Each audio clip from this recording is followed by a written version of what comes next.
你的身体里每天都会产生癌细胞，那你可能会想，不对呀，我们有免疫系统，免疫系统为什么不管呢？不是不管，是不认识。你看啊，癌细胞啊，其实就是你自己的干细胞，在执行修复任务的时候啊，那个停止分裂的开关丢了。它不是外来的怪物，是你自己的干细胞。打个比方，打仗的时候，连长带着战士冲锋，冲到半山腰，连长说了一声停止攻击，其他战士啊都停了，但有一个战士，他的耳朵啊被震聋了，没听见命令，继续往前冲。他可不是叛徒，也不是故意的，他只是听不到停止的信号了。免疫系统看到这个细胞啊，咦，这是我们自己人啊，不是敌人，所以就放过它了。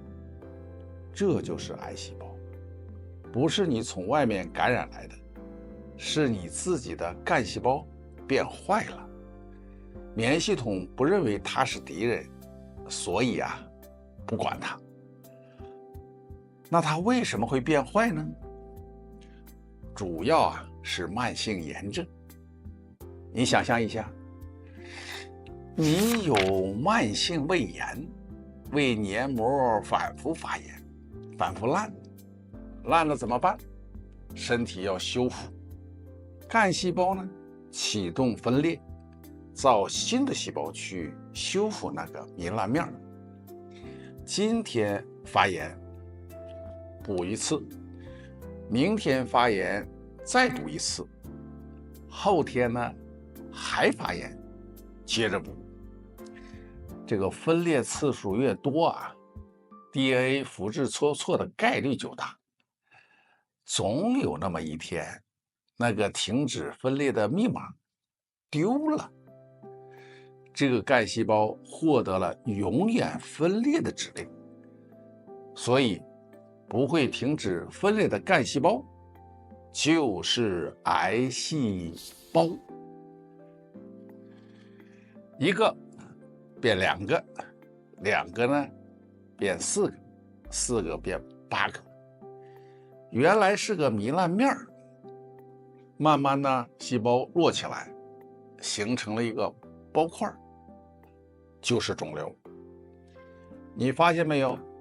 乙肝变成肝癌，胃溃疡变成胃癌，宫颈糜烂啊变成宫颈癌，背后是同一个逻辑。所以啊，有一句话叫9言必癌，这4个字就把这一大套理论讲完了。你可能听过这样的故事，身边的人呢查出了癌症，手术很成功，医生呢说切干净了，没转移，全家呢松了一口气。结果半年、1年以后，癌细胞全身转移了。为什么？这个问题啊，我最早在中国做外科医生的时候，也天天在问。10年的普外科，我天天切肿瘤，切着切着就忍不住想，这东西到底是怎么来的呢？为什么切了还会长？1996年啊，一个机会，我去了日本京都大学医学部攻读博士学位。期间我搞清楚了癌细胞是怎么产生的了，但实验室里呢，我撞上另外一件更吓人的事儿。当时我的工作是什么呢？日本的外科医生把肿瘤标本切下来送到我手里，除了一部分呢送到病理科，我自己将另外一部分包埋固定做成蜡块，切成薄片，染色再读篇。等于我自己也成了半个病理科医生。然后呢，在显微镜下看淋巴结里面到底有没有转移的癌细胞。常规病理报告是怎么出的呢？病理科医生读了片子，没有发现转移的癌细胞，就写上阴性，没转移，对吧？我们用了另外2种更敏感的技术重筛了一遍，结果发现竟然还有一部分患者在我们认为干干净净没转移的淋巴结里还是发现了癌细胞。你想象一下，这对你意味着什么？医生跟你说切干净了，回家吧，你信了。但那些看不见的癌细胞已经在别处悄悄地生长。不是医生骗你，是现在的技术根本看不到那么小的病灶。有这么一个案例一张病理科医生已经判读了没有癌细胞的片子，我们滴了一种显影液，一滴上去，1个、2个、3个癌细胞呢就显露出来了。再拿回去给那个病理科医生看，他说：“哦，那真是癌细胞哦。”这个发现告诉你一件事儿：早期癌症切完肿瘤不等于治好了，手术之后你还得接着治，以防复发转移。日本还有一个让我非常惊讶的地方，这个日本的门诊的消化科医生脖子挂的不是听诊器，是一条细的胃镜。在门诊病人坐着，医生就可以从鼻腔将那个胃镜伸到胃里，看你胃的里面的情况，就跟日常查房一样，非常的方便所以他们的胃癌早期发生率极高，早发现早切除，治愈率就高。日本人得了胃癌，存活率呢比中国和美国都高得多。那你可能接着问，如果发现了早期的当然好，但万一已经晚了呢？为了回答这个问题我去了美国安德森癌症中心，全球顶级的肿瘤机构，做了6年的博士后研究。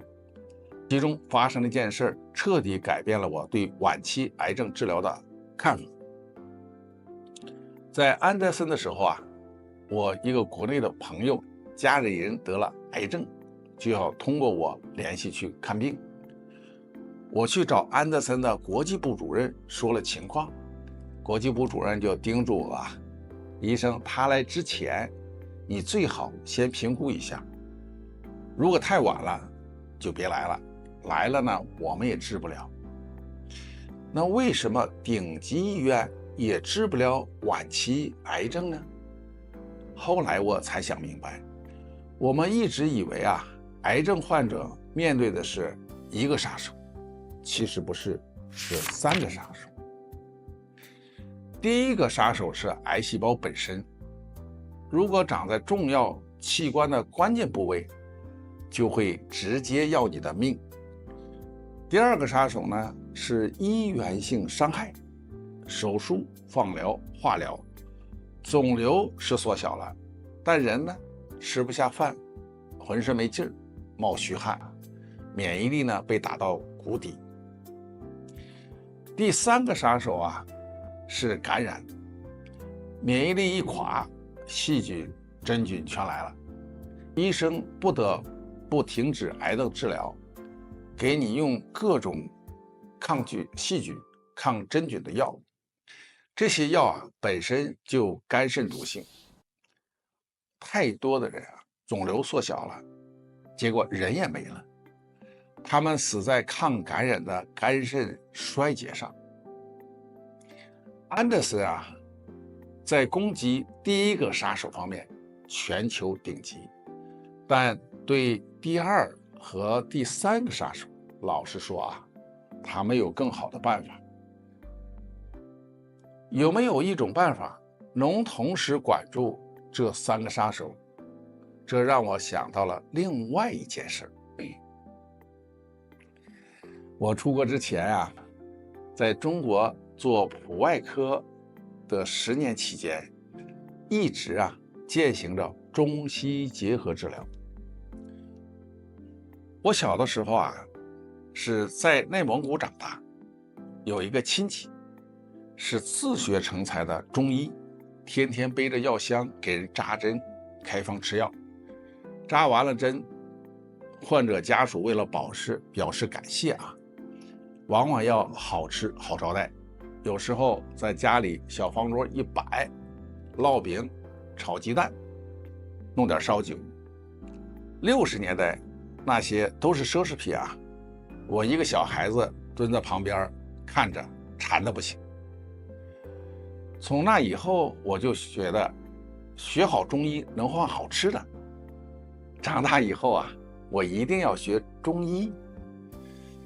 考大学的时候呢，我真的报了中医系，但是呢，阴错阳差给我调剂到了学西医的班，后来做了外科医生。但我呢，从没有间断过中医的学习。我在临床工作期间我们有很多的案例。有一次，有一个2岁的小孩得了急性阑尾炎，因为太小了，没法手术，抗菌素又过敏，我们就照着教科书后面的中药方，叫阑尾足医汤，减了量，让妈妈煎好了给他喂。结果1周以后阑尾炎竟然好了。还有一位患了肠梗阻的老爷子，肚子鼓得跟皮球一样，主任要给他开刀，家属对开刀呢有顾虑，请求我们开中药保守治疗。我们开了治疗肠梗阻的大承气汤，从胃管灌下去，第2天就放了屁，拔管吃饭，第3天就出院了。所以当我在安德森面对这3个杀手难题时，脑子里突然出现了一个画面。第一个杀手，癌细胞吸上微创精准的去打；第2个杀手，因源性伤害，人被打得吃不下饭，冒虚汗，走不动路。西医没办法，但中医呢，可以减毒增效，固本扶正，几道方子下去能吃饭了，能走路了。第3个杀手，感染，中医西医一起上，免疫力起来了，感染的概率就降下去了。所以呢，2008年我决定回国，尝试新的中西结合肿瘤治疗模式。回国后，在天津医科大学总医院肺部肿瘤外科工作，期间借调到天津市南开医院搞中西结合肿瘤治疗，后来又到了海南省肿瘤院，成立了中西肿瘤治疗科。我在那儿搞了一套50查房的中西结合肿瘤治疗模式。什么意思呢？我查房的时候除了西医医护人员外，还邀请了中医师、营养师、疼痛医师、康复医师一起查房，5个专业同时面对一个病人。西医针对肿瘤微创精准治疗，中医开减毒增效的方子，营养师负责营养支持，疼痛医师负责疼痛管理，康复医师负责后期的康复治疗，我是总指挥。这叫分工作业，协同作战。你在日本找不到这种模式，在美国呢更找不到，因为他们就没有中。只有在中国，既有西医精准打击癌细胞，又有中医固本扶正，减毒增效。现在在海南博鳌乐城还能用上免疫细胞治疗。我等于把西医、中医、细胞再生医学3样东西整合在一个方案里。